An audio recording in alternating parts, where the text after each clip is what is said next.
Moi, j'ai fait 10 ans en Europe. J'ai essayé d'analyser comment les gens travaillent. J'ai essayé de voir les différents pouvoirs politiques, comment ils ont fait pour avancer leur pays. Mais ce n'est pas compliqué. Quand un problème est posé, on le résout définitivement. Et eux, ils ont eu le malheur, ils ont eu les guerres, les famines, qui ont structuré leur façon de faire. Quand vous sortez d'une guerre, vous mourrez de faim, de tout. Mais vous ne pouvez pas permettre à ce que quelqu'un vienne corrompre, vienne détourner tout ce qui vous appartient. J'ai dit aux gens l'autre jour, la malaria, les palis qui nous tuent là, pourquoi on l'appelle malaria? C'est des mots italiens. Parce qu'il y avait un moment, ça fait des ravages dans ce pays-là et en Europe. La peste, la malaria, les mal qu'ils ont fait dans ces pays-là, on ne peut pas le dire. Et ils ont commencé à se dire, il faut qu'on règle à la base. Quelle est la source? Il faut assainir. Ils ont commencé par assainir les villes. Parce que les moustiques se reproduisent. Bon, quelqu'un va dire que c'est le premier, il ne s'agit pas de moustiques alors qu'on parle de huissiers. Moi, je fais un raisonnement pour que vous compreniez un peu comment le cerveau fonctionne chez nous. Donc, on dégage d'abord les nids de moustiques pour qu'il y en ait peu. C'est après qu'on cherche des vaccins. Mais chez nous, vous allez remarquer les mêmes problèmes tous les ans, 20 ans, 30 ans. J'ai l'habitude de dire à mes grands-pères, mais pourquoi vous êtes toujours là d'abord? Il dit non, c'est ce qu'on a trouvé. Mais maintenant, la personne veut utiliser la daba, tout le monde veut des charrues. Parce qu'il a fallu que des gens viennent, qu'ils imposent cette façon de faire. Ça, c'est ce que je voulais dire, pour que vous compreniez un peu comment notre cerveau fonctionne, comme on dit. Il y a des images qui circulent. Pendant que nos enfants regardent les réseaux sociaux, on modèle leur cerveau, certains laissent le travail de leur bureau, ils passent toute la journée dans les réseaux sociaux. Mais dans les pays développés là-bas, les enfants ne regardent pas les réseaux sociaux. Vous prenez le président de certains pays développés là, leurs enfants regardent la télé à des heures précises pendant les week-ends. Tout le reste du temps, ils sont dans leurs exercices. Ils se forment. Les petits-enfants à l'école, on fait des laboratoires, ils font des briques, ils les cassent, ils font de la mathématique, on apprend les algorithmes. Maintenant, le résultat est commercialisé. Nous, on est dans le commerce, là, on consomme seulement ce que les autres font. Donc, je dis à tout le monde, même dans le gouvernement, même ici, j'ai dit à mes collaborateurs, on est là au service du peuple. Ce n'est pas l'inverse. C'est l'esprit colonial, il dit le commandant de cercle, les gens sont à ce service. Ils sont là, quand un courrier vient ici, il a dit ça ne doit pas passer 24 heures. Ça vient chez quelqu'un, que quelqu'un dit, ah, le dossier chez le Premier ministre, ah, il est là-dessus. Je dis, vous êtes assis là-dessus ou quoi? Moi, je ne fais pas ça. Quand un courrier vient tous les matins, entre 5h30 et 7h, 7h30, je traite tout ce qui rentre ici. Donc, si quelqu'un va dire qu'il a un courrier qui est déposé à la primature, il ment. Et ceux qui l'ont fait, on les a renvoyés ici. 2, 3, tout le monde s'est tenu comme il. Parce que vous savez, quand vous donnez l'exemple, vous sanctionnez là, tout le monde, et c'est bien pour tout le monde. Maintenant, personne n'a de pression. Les gens travaillent tranquillement. Sinon, vous avez une demande d'audience d'une page, vous faites une semaine là-dessus, c'est dans le bureau. Mais si vous savez que au bout là, ça va, vous lisez même si vous avez 30 minutes et vous faites vos conclusions, vous les envoyez. Si le pays ne marche pas comme ça, là, on va faire 10 ans de paroles, de changements, il n'y aura rien à la fin.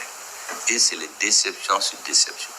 Au Mali, les gens les Blancs nous ont utilisés pour ainsi dire, les Européens, pour faire la guerre. Après la guerre, on va vous donner les indépendances. Les indépendances sont venus, les gens parlaient, on les a sélectionnés. On nous a donné les indépendances. Au bout de 8 ans, ils ont renversé tous les régimes. Les militaires sont venus. Bon, les militaires l'ont fait 10-20 ans. Quand ils ont commencé à comprendre, on a mené la démocratie. Bon, là, c'était plus facile. Les gens jouent sur l'argent. Ils corrompent. Quand les gens ont commencé à se poser des questions, on a mené le terrorisme. Donc, parce qu'on ne pose pas nos problèmes. Le terrorisme, on a étudié, on a trouvé que ça a été créé de toutes pièces. Tous les mouvements terroristes que vous voyez là, les pays qui disent qu'ils viennent nous aider là, c'est eux qui les créent, c'est eux qui les arment. Sinon, au centre, les Togo et les Peuls ont vécu des années ensemble. Mais qu'est-ce qu'on fait? On prend quelques jeunes Peuls, quelques jeunes Dogon ou d'autres ethnies, on va les former ailleurs, on leur fait des promesses, on les arme, ils viennent tuer des gens, on les paye. Dès que le sang coule une fois, c'est du poison. La première fois au Mali où il y a eu des problèmes entre les Bourbons et les Pelés, c'est en 2015. Les premiers pogroms là, ils ont émigré au Burkina Faso. Les associations des Peuls Dogon et Sorais sont allés chez eux là-bas. Ils ont expliqué leurs problèmes. Ils sont venus expliquer au pouvoir politique. Mais le pouvoir avait autre préoccupation. Son image à l'extérieur, ainsi de suite. Et puis petit à petit, jusqu'à ce que c'est devenu une gangrène. 2013-2014, on ciblait les chefs traditionnels Peuls, les marabouts, on les exécutait, les chefs de village. Vous m'excusez du terme, on dit si tu as une belle femme, on tue et puis la femme est kidnappée, ils les amènent. Pendant un an, nous on est assis, on constate, on écoute les radios, après on est passé à la phase suivante, ils se tuent jusqu'à ce qu'on est rentré dans le poison. Le sang a coulé, maintenant les gens continuent de se tuer. Ils ont fait exprès, les Peuls ils sont très nombreux, ils sont dans toute l'Afrique. Quand tu touches un peu au Niger, tu en as touché au Sénégal. Et il s'est trouvé des chefs d'État tellement, je me suis du terme, qui manquent tellement de sens de discernement historique, qui se sont mis en Afrique de l'Ouest à crier qu'on a tué un Peul en Afrique centrale. C'est ce que celui qui a organisé attendait. Donc le côté ethnique, les religieux, les chrétiens, les musulmans, les animistes, quand on rentre dans ça, l'homme perd la raison. Quand tu dis qu'on a tué ton frère à cause de son ethnie ou de sa religion, la première réaction, les gens cherchent à se venger. C'est pourquoi aujourd'hui, il y a des terroristes, quand vous les prenez, ils n'ont aucune conviction. Certains sont allés parce qu'on a tué son père, son frère. D'autres parce qu'il veut se marier, il n'a pas d'argent. Il va tuer des gens pour avoir un peu d'argent pour faire comment on dit les waris là, comment on dit les mariages là, vous avez tout fait. Ni wari comment il y en a pas, ils vont chercher les waris là. Donc ils rentrent dans le terrorisme. D'autres par cupidité, par vengeance. Ceux qui rentrent par conviction idéologique, il y en a même très peu. Et eux aussi, on les a travaillés. Donc il y a des centres dans d'autres pays qui nous s'occupent de comment déstructurer nos sociétés à chaque étape. Regardez les problèmes de chefferie. Regardez en Afrique, dans une partie de l'Afrique, les bagarres là-bas dans les assemblées, pour être président, les gens se tuent dans le même parti. C'est comme ça que les gens ont fait, même le début de la colonisation. Quand les gens sont venus, je l'ai dit dans beaucoup de mes discours, au début de la conférence de Berlin, on a partagé l'Afrique. On n'a jamais parlé de colonisation. On a dit, il y a deux grands fleuves en Afrique, le Congo et le Niger. On va aider à régulariser la circulation sur ces fleuves. Les Français ont dit, on va aller voir si on peut civiliser les gens. Mission civilisatrice de la France. Les Anglais, comme je dis, les 3C, civilisation, christianisme, commerce. C'est ce qui a été dit. Moi, j'ai les résolutions de cette rencontre-là. Personne n'a parlé de domination. Mais quand ils sont venus, on te prend, on te chuchote à l'oreille, tu es le plus beau, on te donne du poison, des fusils, tu tues ton frère, qui est chef. On te dit que dès que tu le tues, tu vas devenir le chef. Et quand tu viens rendre compte, au retour, ils te tuent. Et la tribu reste sans chef. On les occupe. Ceux qui résistent, on les tue carrément. C'est comme ça qu'on a fait. Désorganiser les gens, empêcher d'avoir un leadership qui comprend les choses et avancer. C'est la même pratique aujourd'hui. Ça n'a jamais changé. C'est pourquoi l'autre dit que celui qui ne connaît pas l'histoire, il est appelé à la répéter. Tout ce que vous voyez aujourd'hui, là, c'est les mêmes méthodes. Il y a un siècle, il y a 2 siècles. Seulement les techniques changent en fonction des interlocuteurs. Si on voit que le dirigeant, c'est un bon vivant, il aime la belle vie, on crée les conditions pour qu'il soit dans ça. Et on le filme, on garde. Les jours où on veut le faire chanter, on lui montre les films. On lui montre les écrits. Et puis baisse les bras. On lui dit, tu fais ce qu'on veut. Et tu vas dire au pouvoir. C'est pourquoi vous verrez beaucoup de responsables. Leur problème, ce n'est pas de régler les difficultés, c'est de tirer au pouvoir. On fait des bases secrètes, on cache à leur pays, à leur population. Les gens n'ont pas besoin de lui, c'est les mêmes qui vont chercher des gens pour faire une révolution. Moi, j'ai une idée très claire. Il y a des couches dans la société. C'est lui qui dirige. Si vous ne les mettez pas au centre de votre action, c'est-à-dire que vous êtes là juste pour jouir du pouvoir, Ces coups, c'est lesquels? D'abord, les femmes. Les femmes, celles qui te portent 9 mois. Elles te voient nu. Elles te portent. Tu es malade. Et les mères n'abandonnent jamais leurs enfants. Les femmes, c'est ta grand-mère qui t'apprend tout. Avant, il n'y avait pas de dessin animé. Sinon, les contes, c'est les grand-mères pour développer un peu ton niveau d'imagination. Les femmes, c'est ta femme. C'est ta femme. C'est ta fille. C'est les seules personnes qui vous voient dans tous les états. Ils vous voient nus, petits. Vous êtes après Premier ministre, roi, chef. Votre femme vous voit nus. Tout petit, c'est votre maman qui voit. Donc, quand dans une société, il n'y a pas une politique d'épanouissement des femmes, la société ne peut pas avancer. Ça, c'est vraiment la mère des batailles. Une fois qu'on a des hommes et des femmes dans la société, comment les organiser? Tous les États que vous voyez dans la vie, ils sont constitués à partir de l'art de la guerre. Tous les pays, tout président qui vous dit qu'il veut faire son pays, il néglige son armée. C'est un faux type. Il est en mission. Il prend l'argent, Minunda Kabo, Bouladia, il fait ses 10 ans, 20 ans, puis il meurt et le pays est désorganisé. C'est ce que les autres attendent. Ça, c'est donc l'armée. Après l'armée, c'est la justice. Tous les corps dont vous venez de parler là, moi je mets tout dans la justice. C'est pour cela que j'ai dit aux gens, un État, c'est la force et le droit. La force pour s'opposer à n'importe qui veut s'imposer. Et le droit pour défendre tout le monde, y compris les plus faibles. Quand il y a le droit dans une société, c'est bien pour tout le monde.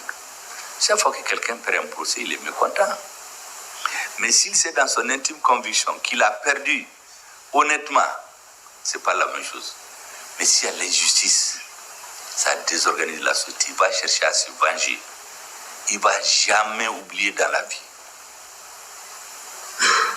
Moi, je le sais personnellement, parce que j'ai vu des cas que j'ai vécu à 14 ans, des injustices que tu n'oublies jusqu'à la fin de tes jours. Donc un État, c'est la force et la justice. Donc si on veut réorganiser le pays, il faut mettre la justice. De la même manière dont on met l'armée au centre des préoccupations de l'État, il faut mettre la justice à sa place. On avait le même pays, les mêmes terroristes, les mêmes peuples. Pourquoi on a pris tout notre pays? Parce que l'armée a été mise dans les nouvelles conditions, on n'est pas devenu plus riche. Au contraire, on nous a tout coupé. Mais avant, je vous dis que l'armée malienne ne peut même pas aller sur certaines parties, on lui interdit. Ces forces dites internationales qui étaient chez nous là, c'était un voile qu'on nous a mis pour une durée de 20, 30, 40 ans. Que tous les gens meurent, des jeunes viennent, qui aiment la belle vie, ils voyagent, on les encense dans les journaux, on les met l'homme de l'année, tous les journaux le montrent. Il descend avec sa femme d'un avion, on les photographie, il monte dans son pays. Ah, un gars présent connu, en réalité, c'est pour les avoir. Vous savez, moi, je suis en Union soviétique dans les années 80. Quand on a commencé à montrer le président avec sa femme, on dit que sa femme, c'est la femme de l'année. J'ai un vieux professeur qui nous a dit que notre pays a commencé à dégringoler. Ces gens ne vont jamais mettre la femme de notre président pour dire qu'elle est la femme de l'année. Ils visent autre chose. Quand j'ai lu après 4 ans pour changer le monde, j'ai lu un livre d'un ancien président. Les techniques qu'ils ont utilisées pour décomposer le pays. Comment ils ont amené le président à mettre des circuits parallèles dans son État, contraire à son armée, à ses services de renseignement, pour satisfaire son ego. Ils ont désintégré le pays. Il a quitté le pouvoir après, mais ils font faire ce qu'ils veulent. Donc, c'est important que celui qui dirige comprenne pourquoi ils sont là. Après les femmes, les militaires, les agents de la justice, tout c'est quoi là, notaires, huissiers, commissaires priseurs, tout le monde, moi j'appelle le code de la justice. Vous avez les enseignants. Peut-être qu'il fallait commencer par ça après les femmes. Tout celui que vous voyez là, c'est un enseignant qui l'a appris, les béabas. Même s'il devient président, il doit ton premier message, tu l'appelles monsieur. c'est les enseignants. Après les enseignants, pas après, je crois que dans cette affaire, il y a une question d'ordre qu'il ne faut pas forcément, je vous les cite seulement. Vous avez forcément les chercheurs et les scientifiques. Tous les pays que vous voyez aujourd'hui nous aident là. Les armes qu'ils nous donnent. Mais c'est des savoirs des scientifiques qui ont créé. Dans les pays développés là, je vous dis, j'ai vu en Europe comment ils font. Dans les classes, les enfants brillants là, on les sort à temps. Il y a des pays où on crée des écoles spécialisées pour eux. Derrière les rideaux, c'est eux qui font avancer le pays. C'est le fruit de leur recherche qui est vulgarisé. Nous, on danse, on est content.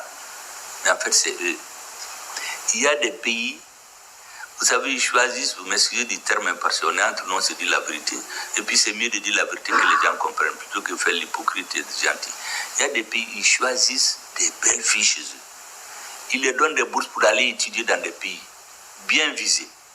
Une mission, créer des amitiés avec des gens très brillants dans ces pays-là.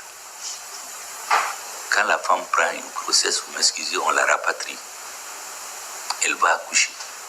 Cet enfant-là, c'est eux qui sont derrière les rideaux pour faire avancer le monde. On ne les voit jamais. Il y a des pays, on va copier. Il y a des gens uniquement pour copier. Parce que la science, tout le monde a copié chez l'autre. Personne, vous savez, par exemple, on dit la loi Boyle en anglais, en chimie. C'est un exemple. En français, on vous dit la loi de Mariotte. C'est les mêmes lois. Mais vous partez chez les Russes, on va vous dire la loi de Boyle-Mariotte. Parce que souvent, on trouve les mêmes gens, inventent les mêmes choses. Chacun copie chez l'autre à un moment donné de l'histoire.